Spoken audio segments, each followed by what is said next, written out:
Doutor, tem uma coisa importante do seu site que você mostra, você falou, tem que descrever as torturas, mas você mostra processualmente também como isso se dava com as ausências que existiam no processo, né? Faltando partes de processos inteiras, omissões de informações. Isso também é uma prova, né? Essa questão é interessante porque é o seguinte, a partir da Constituição de 88, Constituição de 88, no artigo 93, inciso 9, diz: todos os julgamentos serão públicos e fundamentados, etc. Só que os julgamentos do Superior Tribunal Militar, na década de 70, você tinha sessões públicas e sessões secretas. Mas não são secretas. Hoje você pode ter processo em segredo de justiça. Ali não estamos falando de segredo de justiça, não estamos falando de julgamento secreto, do qual os advogados não podiam entrar. O advogado não participava de determinado julgamento. Os ministros se reuniam de forma secreta e privada e passavam a discutir o caso sem a presença dos advogados. E estes são os julgamentos, as gravações mais importantes de serem escutadas, e muitas estão faltando. Por quê? Porque ali você não tem um filtro do que foi escrito, porque quando se escreve e faz um documento, você não vai escrever coisas que você não quer que os outros saibam. Já em uma palavra gravada de uma sessão que o sujeito tinha a real certeza que ninguém nunca ia escutar aquilo, você tem as revelações. Então, essa pesquisa, por exemplo, ela foi apreendida em 1997, quando tinha uma gravação sobre a morte do Marighella. Eu não achei essa gravação ainda. Onde é que ela está? Então, essas informações, quer dizer, tem coisas a serem desvendadas ainda. Ô doutor, desculpa interromper, mas só me responde aqui me bateu essa curiosidade, que no mundo da internet nada passa impune. Se você posta uma coisa e você apaga logo depois, alguém já printou, aquilo já está salvo, não adianta você se safar. E os nudes, a gente consegue se livrar ou não? Desculpa, não consegue. Eu, por exemplo, estou lascado nisso aí, porque eu já mandei foto. Eu ameaço o Gustavo toda semana, por isso Brasil, que ele chegou correndo. É verdade. Isso daí é uma coisa que eu não tenho como me livrar, eu tenho que rezar para que não aconteça.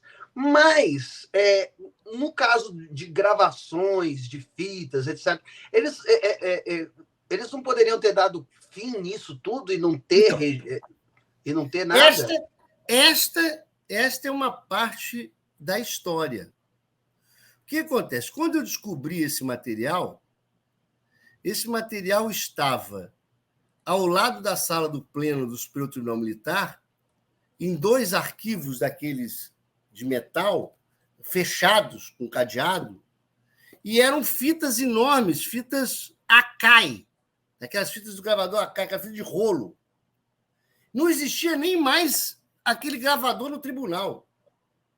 Eu comprei, à época, no balcão, que era classificado impresso, né? Consegui comprar os gravadores e levei para o tribunal para conseguir escutar. Eles não sabiam nem o que tinha ali dentro. E aí o seguinte, quando eles descobriram o que eu tinha descoberto, porque isso foi interessante, o material tinha sido lacrado por alguém na época da ditadura e ninguém mais mexeu naquele troço.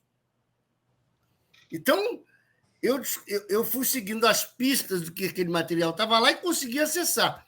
Quando eles descobriram, eu fiz uma cópia de segurança rapidamente de 2 sustentações de Orlando Sobral Pinto, uma do Modesto da Silveira, uma do Lino Machado, e fui até ao banheiro do tribunal e coloquei essa fita, essa cópia, só com essas... Rapaz, que aperto. Parece eu cobrindo o CPI da Sabesp. O vaso sanitário, se você colocar a mão atrás, tem um buraco. Eu coloquei ali. Então, quando eles foram apreender o material que estava na sala, eu saí, fui ao banheiro, peguei aquela cópia e fui embora. E aí, com aquilo, eu tinha a prova de que o material existia. Uhum. E eles queriam pegar esse material de volta. Aí eu entrei com mandado de segurança no STM em 1997. Bom, nada como ser um operador de direito. Isso eu nunca, jamais pensaria nisso. Isso foi parar na primeira capa do JB, à época. JB, hein? O Barbosa Lima Sobrinho se manifestou sobre o assunto, etc.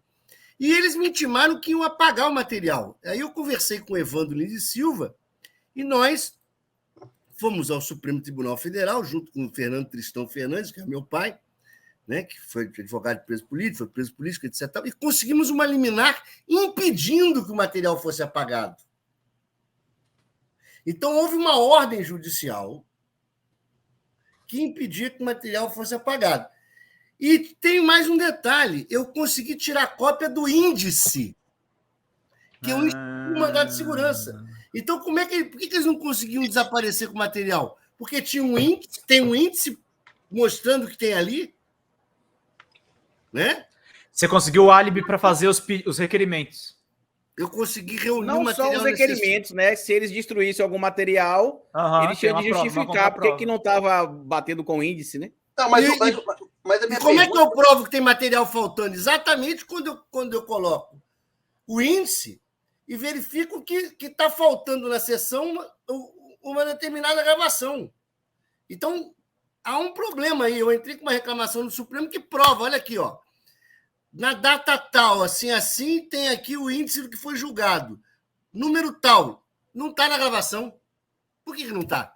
Peraí, Fernando, você está dizendo que você teve contato com as gravações e que nesse período que eles apreenderam as gravações, algumas sumiram? Isso já em 97, veja, né? Elas não foram entregues. Elas não estão no material entregue. Acredito eu. Mas elas estavam no primeiro material que você teve acesso? Também não. Sempre tiveram lá. As gravações existem. Eu não me foi entregue na primeira vez, não me foi entregue na segunda. Mas eu não acredito que elas tenham sido destruídas. Eu acredito que elas estão lá ainda, ocultadas. Esse é o detalhe. Elas estão lá. Porque as fitas ainda têm um detalhe. À época, as fitas eram gravadas em sessões, né? Uma mesma fita pode ter... É como se fosse uma dimensão da gravação, né? Você invertendo aquele troço mecânico, você passa, em vez de pegar tal faixa, você pega uma outra faixa. Então, eu acredito que esse material esteja lá ainda gravado em outra faixa, que está escrito que foi gravado. Só cumprir a ordem, né? Isso tem quantos anos que você tenta recuperar? Isso é desde 97 e esse material, em tese, está sumido, né? Não faz parte do acervo. E só que o índice, é importante a gente trazer essa informação aqui e também o seu entendimento jurídico, né? De sacar e de tirar foto ali do índice para comprovar a materialidade do que você teve acesso, para depois, quando for confrontar com o material que foi entregue, eles negarem, evidentemente que eles podem negar, mas o documento oficial apresentar que uma gravação ou mais de uma sumiram. As famílias que tiveram seus parentes julgados, inclusive nesses julgamentos secretos aí, ou que os materiais poderiam estar como membros, componentes desses áudios aí, quando eles souberam dessas informações que você estava começando a ter acesso, alguém procurou você para poder pedir a sua colaboração para esclarecer alguma coisa também? O projeto ele pretende se desdobrar, inclusive com entrevistas de pessoas. Eu tive o prazer e a dor, por exemplo, esses dias, uma torturada que está em um desses processos me ligou, dizendo que viu o portal, que viu lá no blog o processo dela, que ela não conseguiu dormir à noite, que ela voltou a lembrar de tudo que tinha acontecido e que ela queria prestar um depoimento. Ela, quando chegou no DOPS, arrancaram a roupa dela, né?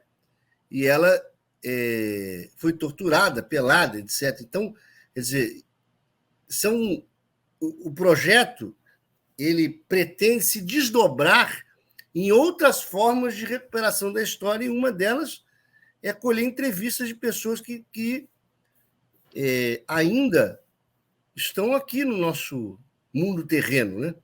E os parentes também. Esse evento que foi feito na Ordem dos Advogados, onde foi lançado o portal, foi muito impactante, porque nós tivemos muitos depoimentos lá também, né? é algo que precisamos lembrar e lembrar. Eu disse, nós estamos sangrando ainda por muitos desaparecidos que nós nunca mais achamos. O Stuart Angel, né? O Rubens Paiva.